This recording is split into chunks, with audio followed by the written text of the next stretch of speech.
Slogan senedir. Duyurusunu yapalım. Bence geri döner misiniz? Deneyelim kardeşler. Mikrofon. olmaz.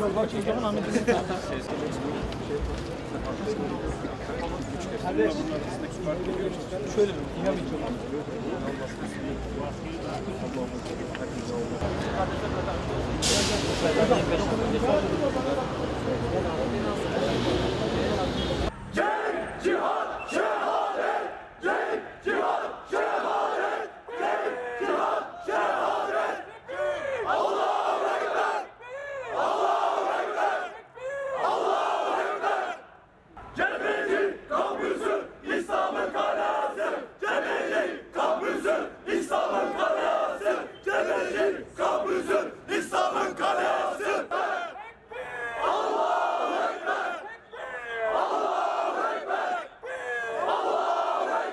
Değerli abilerim, kardeşlerim, ablalarımız, hepiniz hoş geldiniz.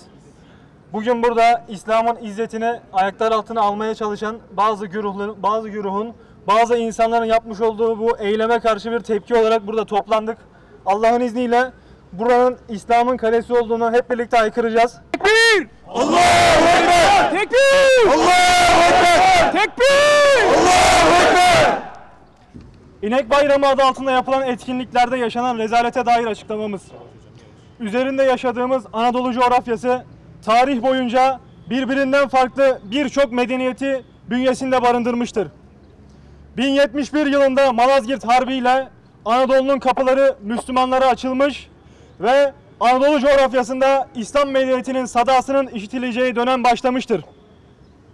Nihayet 1453 yılında İstanbul'un fethedilmesiyle Anadolu topraklarında Müslümanların hükümranlığı perçinleşmiş ve o tarihten itibaren Müslümanlar bu topraklardaki hükümranlığını günümüze kadar devam ettirmektedir.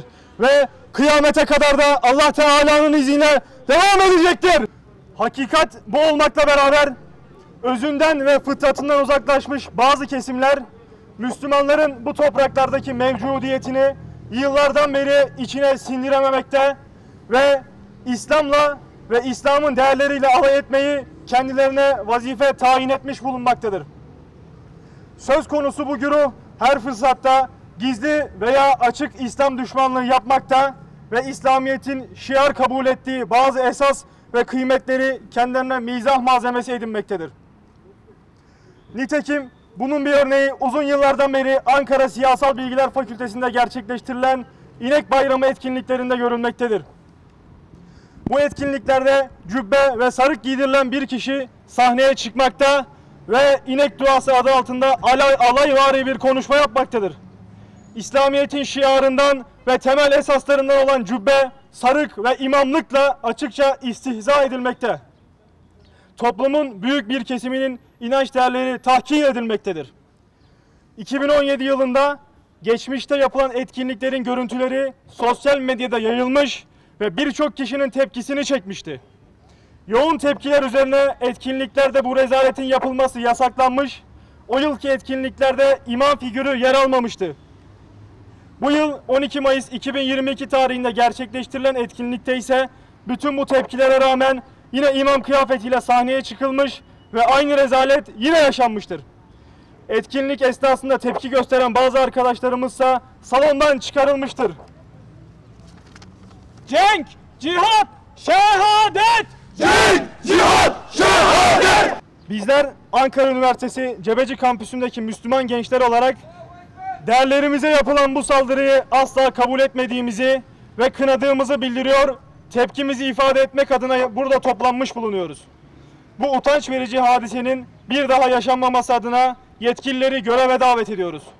Başta sahneye imam kıyafetiyle çıkan kişi olmak üzere etkinliği düzenleyenler arasında hakkında savcılığa toplu suç duyurusunda bulunacağımızı ilan ediyoruz.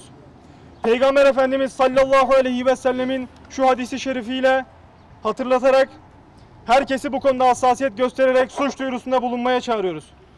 Kim bir kötülük görürse onu eliyle değiştirsin, şayet eliyle değiştirmeye gücü yetmezse diliyle değiştirsin.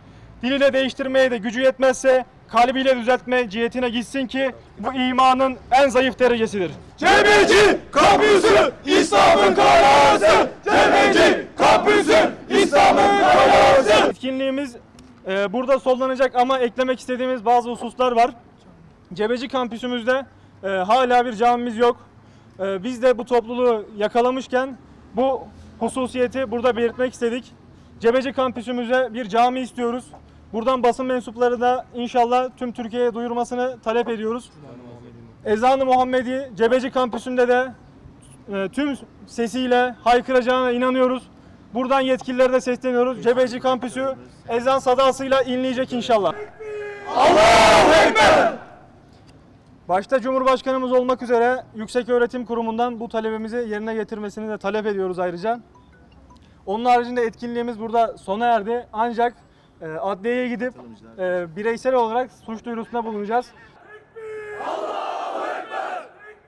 Allahu Ekber. Allahu Ekber.